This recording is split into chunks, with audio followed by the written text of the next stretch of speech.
Hello दोस्तों, मेरा नाम है कौशल कुमार और दोस्तों हम कर रहे हैं 12th क्लास की पॉलिटिकल साइंस।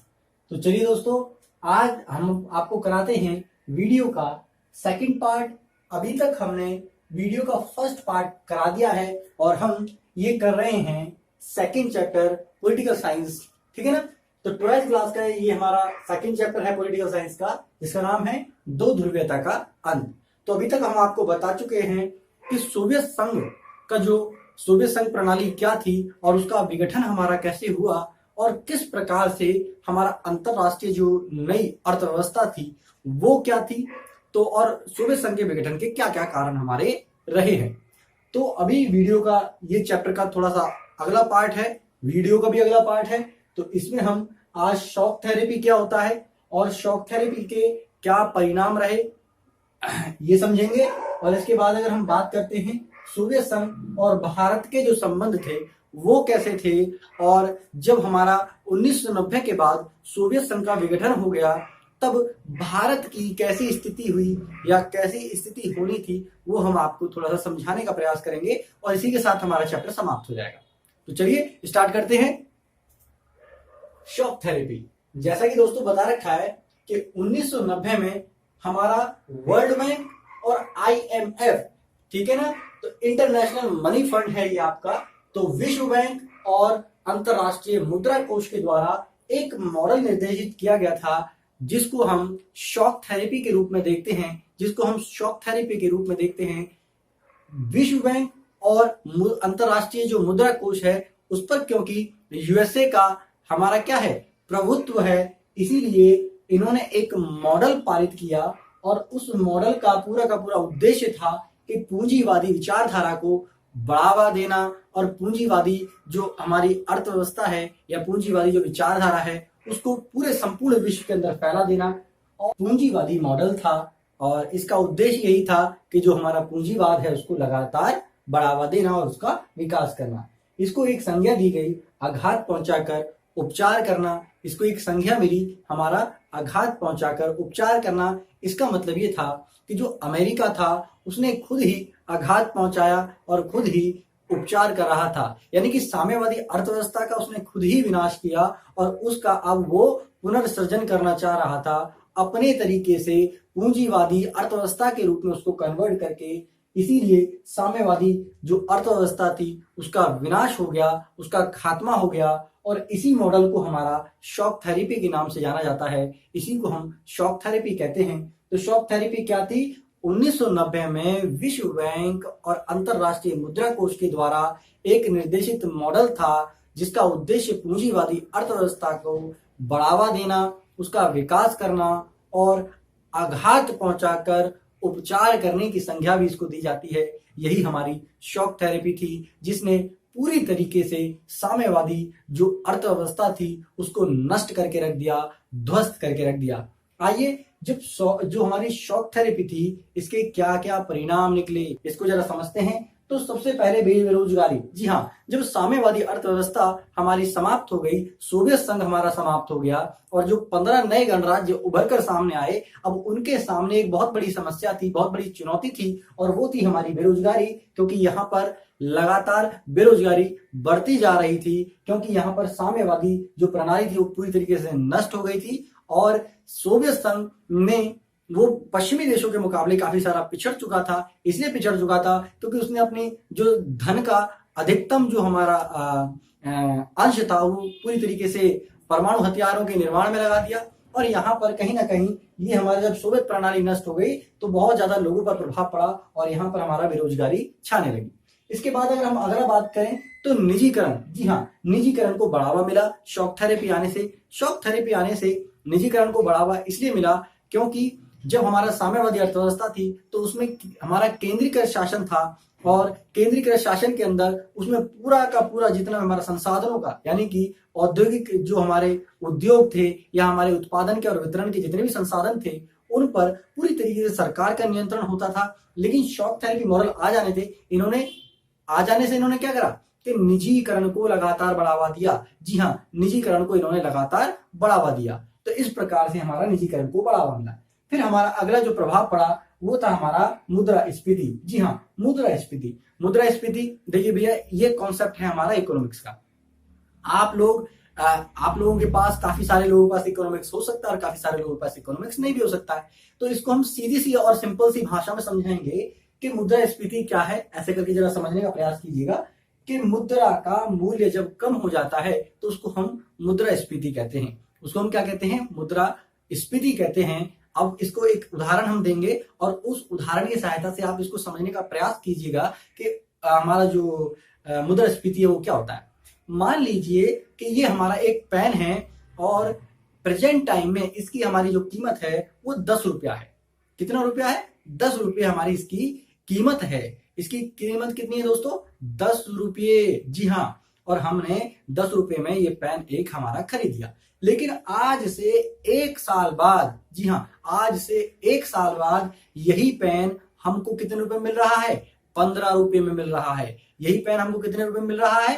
15 रुपये में मिल रहा है। इसका मतलब ये है कि इस वस्तु की कीमत में हमारा क्या हुआ है? वृद्धि हो गई है। और जो 10 रुपये का मूल्य था वो इसको खरीदने में सक्षम नहीं है। यानी कि वस्तु वही है लेकिन हमारा रुपया क्या हो गया है? रुपये के मामले में इसकी वैल्यू अधिक हो गई है और रुपये का जो वैल्यू है वो हमारा थोड़ा कम हो गया है। इसका मतलब ये है कि रुपये का जो वैल्यू है 5 रुपये कम हो गया है। तो ये जो रुपये के मूल्य में गिरावट आई है, यानी कि 10 रुपये की चीज जो खरीदी जा सकती थी आज वो 15 रुपये में खरीदी जा सकती है। यानी कि जो 10 का नोट था उसकी वैल्यू एक पेन के बराबर थी, लेकिन अगले साल एक पेन की वैल्यू 15 रुपये के बराबर है। इसका मतलब ये है कि उस 10 रुपये के नोट की मूल्य या उसकी जो वैल्यू है वो कहीं ना कहीं गिरी है। इसी को हम कहते हैं मुद्रास्फीति। इसके काफी सारे कारण हो सकते हैं, तो वो आपको फिलहाल समझने की जरूरत नहीं है। तो जो हमारा ये शॉक थेरेपी मॉडल आया था उसमें सबसे बड़ा परिणाम यही दिखाया था वहां पर कि मुद्रास्फीति आ गई थी। इसका मतलब ये था कि मुद्रा का जो हमारा मूल्य था उसमें कहीं ना कहीं गिरावट आएगी। यानी कि वहां पर रूसी मुद्रा थी हमारी, जिसका नाम हम रूबल भी कहते हैं। तो कभी कभी क्वेश्चन में 1 नंबर के पूछ लिया जाता है कि रूसी मुद्रा या रूसी करेंसी हमारा वो क्या है, तो वो हमारा रूबल थी। और रूबल का मूल्य लगातार गिरता जा रहा था और डॉलर का मूल्य लगातार बढ़ता जा रहा था। आर्थिक असमानता में वृद्धि। जी हाँ, अब निजीकरण के आने से जो हमारा उन्नत वर्ग था उसको तो लाभ हुआ, लेकिन जो गरीब वर्ग था उसको हमारा नुकसान हुआ। इसका मतलब ये था कि जैसे हम देसी भाषा में कहते हैं कि अमीर और अमीर होते गए, गरीब और गरीब होते गए, ये स्थिति वहां पर बन गई, जिसके कारण अमीर और गरीबों के हमारा यानी कि आर्थिक रूप से हमारी जो आर्थिक असमानता थी धन के मामले में या विकास के मामले में, जो हमारी असमानताएं हमारी वहां पर विकसित होने लगी। तो ये हमारा आर्थिक असमानताओं को भी जन्म दिया हमारे शॉक थेरेपी ने। इसके बाद अगर बात करें तो खाद्यान्नों में कमी आई। खाद्यान्नों में हमारी कमी आई। जी हाँ, खाद्यान्न का मतलब यही है जो हमारा भाई हम खाते हैं, चाहे वो गेहूं है, चावल है, मक्का है, ज्वार है, बाजरा है, जितनी भी चीजों का हम उपभोग करते हैं या अन्य हमारी सब्जी हैं, फल हैं, ये सारी चीजें जिनका हम उपभोग करते हैं जो खाद्यान्न के रूप में देखी जाती है, मुख्य रूप से खाद्यान्न के रूप में अनाजों को देखा जाता है। तो ये जो अनाज था ना उसके उत्पादन में हमारा क्या हुआ? उसके उत्पादन में हमारी कमी आई। क्यों आई वो भी थोड़ी देर में बताएंगे। तो उत्पादन में कमी आने से, खाद्यान्न के उत्पादन में या अनाज के उत्पादन में कमी होने से खाद्यान्नों की कमी महसूस होने लगी। अब जब खाद्यान्नों की कमी महसूस होने लगेगी तो अगला परिणाम क्या निकला? आयात में वृद्धि करी। जी हाँ, ये जो हमारे सोवियत संघ जो टूटा था, रूस जो टूटा था, है ना, ये 15 गणराज्यों के अंदर ये बहुत बड़ी समस्या थी कि ये लगातार हमारा क्या आयात, इनके अंदर आयात की मात्रा क्या हुई? लगातार बढ़ती गई। जी हाँ, इसके बाद सोवियत संघ में हमारा क्या था? सामूहिक कृषि का विनाश हो गया था, इसीलिए हमारा खाद्यान्न की कमी हुई थी। वो जो सामूहिक कृषि करते थे वो हमारा कृषि क्या हो गई? पूरी कृषि प्रणाली वो समाप्त हो गई। यहाँ पर औद्योगिकरण किया गया अधिक से अधिक और कृषि प्रणाली में कृषि मतलब सीमित की गई, कृषि क्षेत्र सीमित किया गया, इसीलिए हमारा खाद्यान्न की हमारी कमी हुई। तो इस प्रकार से जो शॉक थेरेपी थी उसके हमारे काफी सारे नकारात्मक प्रभाव पड़े, काफी सारे हमारे नकारात्मक प्रभाव पड़े, लेकिन सकारात्मक प्रभावों को भी हम देख सकते हैं शॉक थेरेपी के, क्योंकि इसने काफी सारे हमारे उद्योगीकरण को हमारा मजबूत बनाया। और इसके अलावा अगर हम देखें तो शॉक थेरेपी का ही परिणाम था जो हमारा निजीकरण आया और उदारवादी नीतियों को अपनाया जाने लगा और अंतरराष्ट्रीय स्तर पर नई अंतरराष्ट्रीय अर्थव्यवस्था भी हमारे सामने जो लेकर आया, वो एक बहुत बड़ा परिणाम हमारा शॉक थेरेपी का था। लेकिन इसके लाभ बहुत कम थे और हमारी हानि यानी कि इसके दुष्प्रभाव बहुत अधिक रहे, इससे काफी सारी समस्याएं उत्पन्न हुई थी। इसलिए शॉक थेरेपी को एक नकारात्मक मॉडल के रूप में हमेशा देखा जाता रहा है। तो चलिए, उम्मीद करता हूं आपको शॉक थेरेपी जो मॉडल था और उसके जो हमारे प्रभाव पड़े वो क्या क्या थे, इसके क्या क्या परिणाम निकले, ये भी आपको समझ में आ गया होगा। और आगे हम अंतिम पॉइंट की ओर बात करते हैं चैप्टर का, जिसका नाम है, ये हमारा समझते हैं कि सोवियत संघ और भारत। तो सोवियत संघ 1990 में समाप्त हो गया, तो ये इसने रूस का रूप धारण कर लिया और बाकी जो छोटे छोटे राज्य थे वो हमारे विभाजित हो गए। तो मुख्य रूप से तो रूस ही बचा था इसमें। तो सोवियत संघ और भारत के संबंध कैसे रहे और बाद में विघटन के बाद कैसा इनके साथ हुआ, तो ये आपको थोड़ा समझने का प्रयास करिएगा। तो 1990 में भारत रूस सामरिक समझौते के अंग के रूप में 80 द्विपक्षीय मुद्दों पर इन दोनों ने हस्ताक्षर किए और ये एक दूसरे को हमारे क्या करते हैं, सहमति करते हैं हमेशा से। तो रूस के साथ हमारे संबंध या सोवियत संघ के साथ हमारे संबंध हमेशा से ही दोस्ताने भरे रहे हैं और बहुत अच्छा हमारा मतलब दोस्ती रही है रूस के साथ और सोवियत संघ के साथ।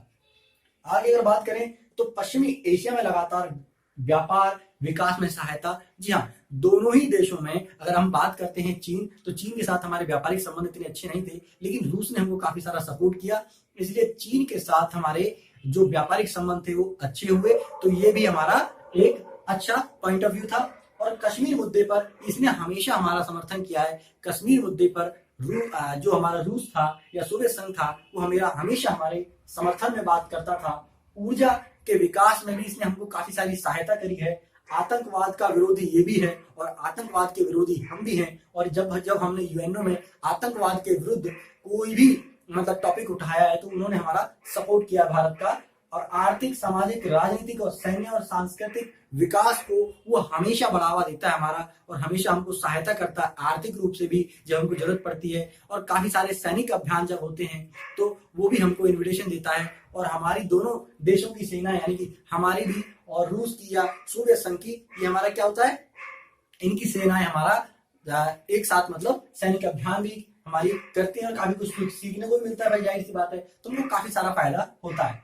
सोवियत के विघटन से भारत की सुरक्षा पर खतरा मंडराने लगा। जब 1990 के अंदर सोवियत संघ का विघटन हो गया दोस्तों, तो सबसे पहले यूएसए की पावर बढ़ गई भाई। यूएसए एक महाशक्ति के रूप में वहां पर कायम हो गया पूरे विश्व में, तो तीसरी दुनिया के जितने देश थे उन पर तो खतरा हमारा मंडरा ही रहा था। साथ में हमारे यूएसए के साथ अमेरिका के साथ इतने अच्छे संबंध नहीं रहे थे स्टार्टिंग से, इसीलिए अब भारत की सुरक्षा पर कहीं ना कहीं खतरा मंडरा रहा था और अमेरिकी वर्चस्व में लगातार वृद्धि होती जा रही थी। और सोवियत के बाद उसके मुकाबले का या उसके विपक्ष में खड़े होने की हिम्मत शायद या ताकत किसी के पास नहीं थी इतनी ज्यादा। और भारत के अंतरराष्ट्रीय व्यापार में लगातार गिरावट आई, यानी कि भारत में पेट्रोलियम और अन्य खनिज जितने भी संसाधन थे उनकी आपूर्ति जिन देशों से होती थी सोवियत संघ के विघटन के बाद, उसमें काफी सारी चुनौतियों का सामना करना पड़ा और काफी सारी समस्याओं का सामना करना पड़ा। तो इस प्रकार से हमारा ये भारत और सोवियत संघ के हमारे संबंध थे और सोवियत के विघटन के बाद भारत पे भी काफी सारे हमारे नकारात्मक प्रभाव पड़े। तो मैं उम्मीद कर रहा हूं दोस्तों आपको ये चैप्टर हमारा समझ में आया होगा, हमारा ये दो ध्रुवीयता का अंत। तो अगर आपको यार वीडियो पसंद आ रही है तो जल्दी से यार वीडियो को लगातार ना शेयर करते रहो और जल्दी से वीडियो को लाइक करो। और हमारे चैनल पे अगर आप नए हैं ना तो प्लीज चैनल को यार सब्सक्राइब करो और जितना मतलब फैला सकते हो फैलाओ इस चैनल को। चलिए मिलते हैं नेक्स्ट वीडियो में, तब तक के लिए थैंक यू। जय हिंद, जय भारत।